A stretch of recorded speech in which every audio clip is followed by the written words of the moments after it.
Welcome to Garmin Round Denmark Race 2023. This is the first live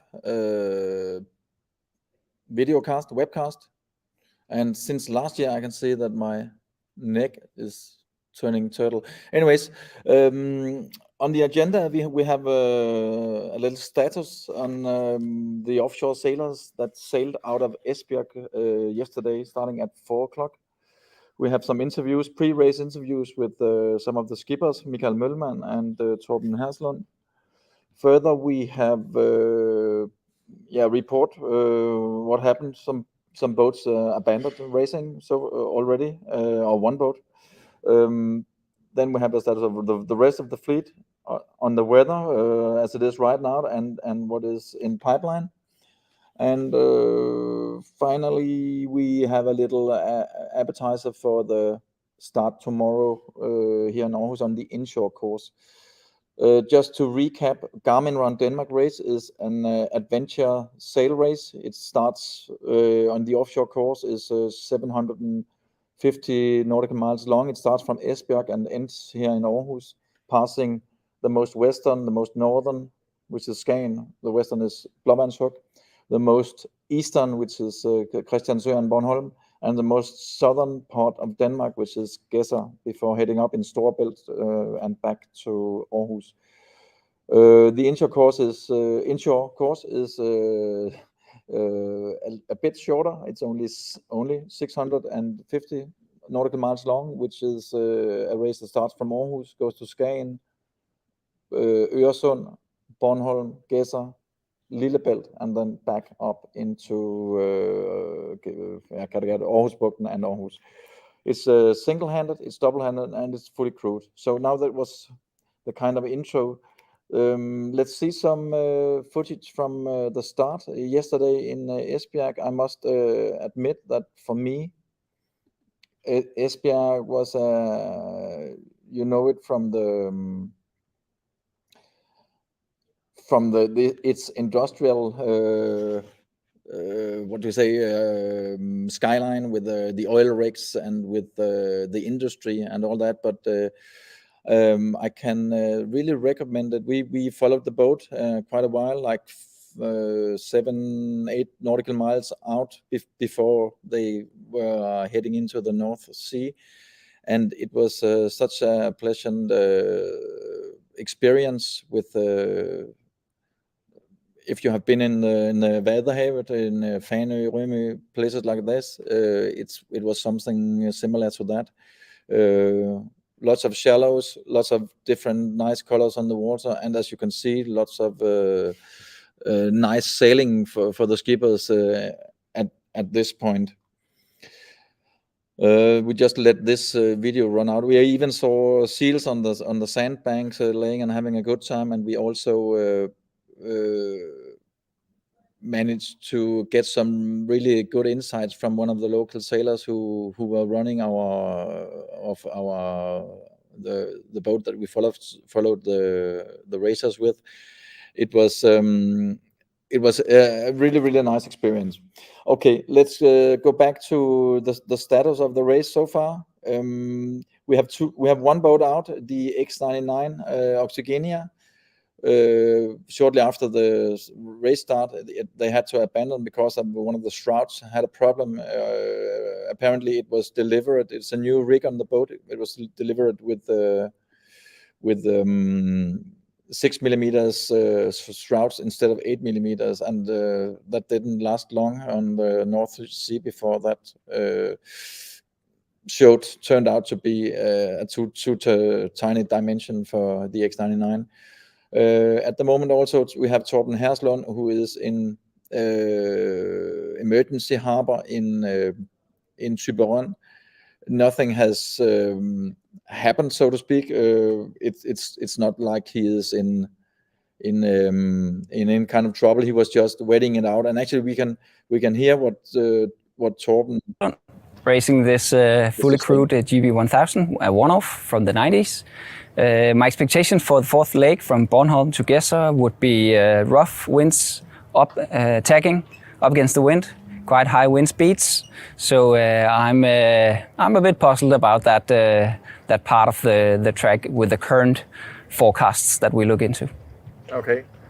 And the last part, I mean, when you are through at Gesa, I guess it's then you can kind of see the finishing line. Yeah. And we'll smile a bit more even at that time, I guess, and get ready to come into Aarhus, even though. Okay, I have to interrupt this interview here. Let's hear the interview with Michael Mühlmann. Michael Mühlmann. I'm the skipper of the Elliott 35 Supersport that lies behind here. It's called Palby Marine, from a name of our sponsors. So we just returned from England from Fastnet, which was a pretty rough ride, but we can take that in another section. So we're racing around Denmark, and the first leg looks nice. It looks a little bit tough night, 10-12 meters. So that's slightly above 20 knots, but it will come and it will come during the night. And it'll be pretty dark. So that's how it is. Luckily, the wind will turn a little bit left. Now it looks northwesterlies, so we'll have a beat out in some nice conditions, and then while the weather increases in strength, it also turns left to west, northwest. So I actually expect a pretty fast ride up the Jutland coast, and we expect to be in Skagen somewhere within the first 24 hours. Hopefully slightly before, but it might also be a little bit after. But within 24 or 26 hours. So that's the expectation for the first leg. So yeah, it's going to be good. I mean, that's what this boat is made for. Good reach. Cool. That was Michael Mühlmann. As you can see, he was optimistic before the start, and now let's see how he is actually doing. He is in the lead of the race. I can say that without ruining any excitement. He's up here. I just need to go there. Actually, I'm a bit puzzled, to be honest, why he is tagging, but maybe the wind has turned a bit, so he has to tag and hit for shore, or maybe they have a problem and they want to go into to Hirtshals. I'm not certain now, because if you look at the wind, it should be doable sailing to reaching actually to Skagen from where they are, but. Yeah, but he has chosen to make a tack to port, and is now heading towards the coast. Second is the Polish boat, Polish Manx, I think it is. It's a first 40.7. Third is the single-handed boat, Lea. The Polish boat is a double-handed boat with Robert Cooper. Then we have Torben Herslund, as I said, in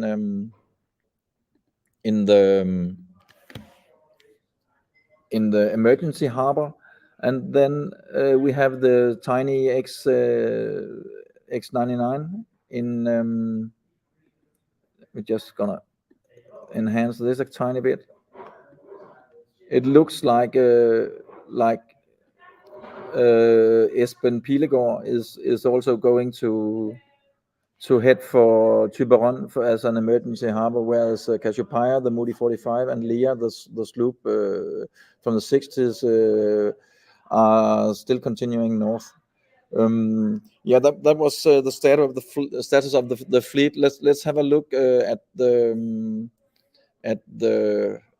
forecast, because it is kind of going from worse to from bad to worse. I'd say at the moment they have around 15 meters a second, which is like 30 knots. But if you look at this is from now. I'm just gonna enhance this a bit. This is from now, and what will happen is, when you look at it, the boats are from here to around about here, and if we continue to look at what will happen, is that this area where the wind is filling in heavily with above 30, maybe this is the middle wind, right? This is at 20 tonight. At the corner at Hanstholm, this is the most critical part, I'd say. The wind will be something like 34, 36 in middle wind conditions, which is, in my opinion, a bit over the top. Also, if you look at the waves, the sea state at this point, you can see the height of the waves is increasing at this time. This is also at 2100. I'm just gonna remove that. Where they are supposed to be between 3 and 3.5 meters. So it's gonna be rough getting around this corner for the single-handed sailors, I'd say. Okay, finally, I'm gonna make a little commercial. We have a start coming up tomorrow here in Aarhus, where I am at the moment. It will be at 12 o'clock, and it would be just outside the sailing center. So it will be a thing to come here as a spectator. You can actually see the boats passing. The starting line will be like 1.5 mile out, and then the boats, around 25 boats, will come in here before they head out towards the course. They will probably go north, but there will be a lot more communication on that, because we were talking about heavy winds in the area around Hanstholm. It appears that we have a really tough weather system coming in for the inshore part of the race as well. And on the skippers meeting, on the skippers briefing this afternoon, we will also reveal what we are planning to do and how we're going to handle the weather for the safety of the participants the best possible way, and also to keep the racing intact still. But much more on that later. We might do some live from the skipper meeting. We're not certain of that yet. Otherwise, you will definitely get a recap of what was communicated at the skippers meeting afterwards. Okay, that's it for now for the first edition of the Garmin Run Denmark Race 2023.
Okay. And the last part, I mean, when you are Haslund, racing this GB1000, a one-off from the 90s. My expectation for the fourth leg from Bornholm to Gedser would be